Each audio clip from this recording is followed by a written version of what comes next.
Today's topic will be bacterial cell. This is the basic of microbiology. So in order to study the microbiology well, we must understand what is bacterial cell. Before we come to the bacterial cell, let me tell you what is bacteria. Bacteria, students, are unicellular organism possessing their own genetic material, either DNA or RNA. As such, they are capable of performing all vital life processes. What are the vital life processes? First is metabolism. Second is growth and development. And next is reproduction. Simple language में bacteria unicellular organism होते हैं, single cell के बने होते हैं. उनके पास अपना genetic material होता है, या डीएनए होगा या आरएनए होगा, दोनों कभी नहीं होते, एक ही होगा, या डीएनए होगा या आरएनए होगा. वो लाइफ प्रोसेस के सभी प्रोसेसेस खुद कर सकते हैं, जैसे metabolism, growth and development and reproduction. Bacteria are ubiquitous. Ubiquitous का मतलब होता है बैक्टीरिया हर जगह प्रेजेंट होते हैं. So bacteria are unicellular organism possessing their own genetic material, either DNA or RNA, but never both. As such, are capable of performing all vital life processes like metabolism, growth and development, reproduction. These are the vital processes जो bacteria खुद कर सकता है. And bacteria are ubiquitous. Ubiquitous means bacteria दुनिया में हर जगह होता है. आप कहीं भी जाइए, बैक्टीरिया आपको हर जगह होगा. अब मैं आपको बताऊंगी what is the structure of bacterial cell. Bacterial cell का स्ट्रक्चर कैसा होता है.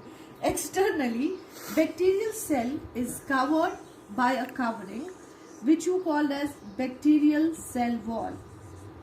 एक्सटर्नली बैक्टीरियल सेल के पास एक कवरिंग होती है जिसे कहा जाता है bacterial cell wall. Cell wall के अंदर और एक कवरिंग होती है which is called as plasma membrane. Plasma membrane और साइटोप्लाज्मिक मेम्ब्रेन. देखो, पहले होता है सेल वॉल. सेल वॉल के अंदर होता है प्लाज्मा मेम्ब्रेन. इन दोनों के बीच में एक स्पेस होती है that is called as periplasmic space. इस स्पेस में एक फ्लूइड होता है जो कि इंटीग्रिटी ऑफ सेल को मेंटेन करता है. That is called as periplasmic fluid. Periplasmic fluid की इंपॉर्टेंस ये है कि इंटीग्रिटी को मेंटेन रखता है. सेंट्रली लोकेटेड होता है न्यूक्लियस. न्यूक्लियस में होता है जेनेटिक मटेरियल, या होगा डीएनए या होगा आरएनए. इसके अलावा होते हैं स्टूडेंट्स बैक्टीरियल सेल में राइबोसोम्स.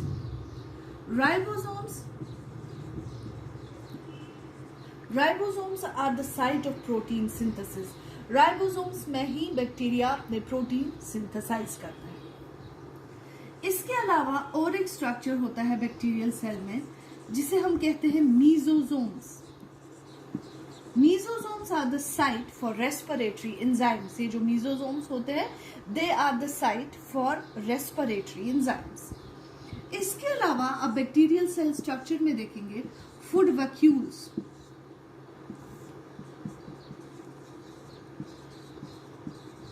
फूड वैक्यूल्स फूड को स्टोर करने में हेल्प करते हैं. जैसे आपकी बॉडी फैट को एडिपोज टिश्यूज में स्टोर करती है उस वक्त के लिए जब कोई स्टार्वेशन होती है, सिमिलरली बैक्टीरियल सेल भी अपना एक्स्ट्रा एनर्जी और अपनी एक्स्ट्रा फैट्स फूड वैक्यूल्स में स्टोर करती है जबकि for the condition of starvation. इसके अलावा बैक्टीरियल सेल के पास और एक अपर्चर होता है, एक ऐसा aperture which is called as flagella. Flagella एक लोकोमोटरी ऑर्गन होता है जो बैक्टीरिया को एक जगह से दूसरी जगह जाने में हेल्प करता है. इसके अलावा उनके पास होता है और एक ऑर्गन जिसे हम कहते हैं पिलाई. पिलाई is the organ of reproduction. वो बैक्टीरिया जो कंजुगेशन के जरिए रिप्रोडक्शन करते हैं उनमें ये बहुत ज्यादा इंपॉर्टेंट होता है. This organ is called as pili. इसके अलावा कुछ ऑर्गेनिजम्स के पास एक एक्सटर्नल कवरिंग होती है, बिल्कुल बाहर से कवरिंग लगी होती है, that is called as capsule.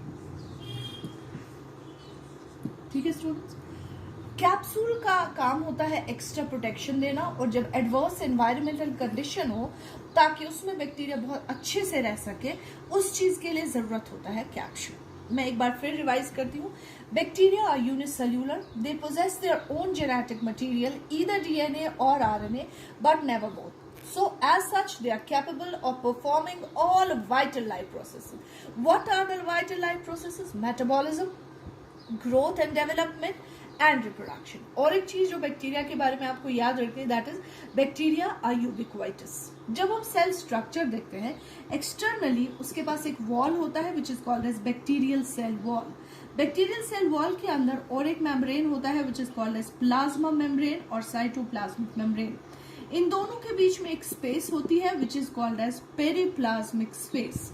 This space is filled with a fluid called as periplasmic fluid. Centrally होता है न्यूक्लियस, और न्यूक्लियस के अंदर होता है जेनेटिक मटेरियल, या डीएनए होगा या आरएनए होगा। उसके अलावा बैक्टीरियल सेल में होते हैं ribosomes. Ribosomes are the site for protein synthesis. उसके अलावा होते हैं mesosomes. Mesosomes are the site for respiratory enzymes. उसके अलावा होते हैं फूड वैक्यूल्स। फूड वैक्यूल्स का काम होता है स्टोरेज करना। कुछ बैक्टीरियल सेल के पास एक अपर्चर होता है, locomotory aperture called as flagella. कुछ के पास पर्टिकुलरली वो बैक्टीरिया जो बाइनरी फिशन से डिवाइड नहीं करते हैं, जो कि कंजुगेशन से डिवाइड करते हैं, उनके पास होता है पिलाई। पिलाई is a reproductive organ for those bacteria which reproduces by the process of conjugation. इसके अलावा एक्सटर्नली बैक्टीरियल सेल के पास एक कवरिंग होती है जो सभी बैक्टीरिया के पास नहीं होती है, सिर्फ उनके पास जो एडवर्स एनवायरमेंटल कंडीशंस में रहते हैं, that is called as capsule. I hope it's clear. If you have any doubt, you can message me on my WhatsApp. Thank you.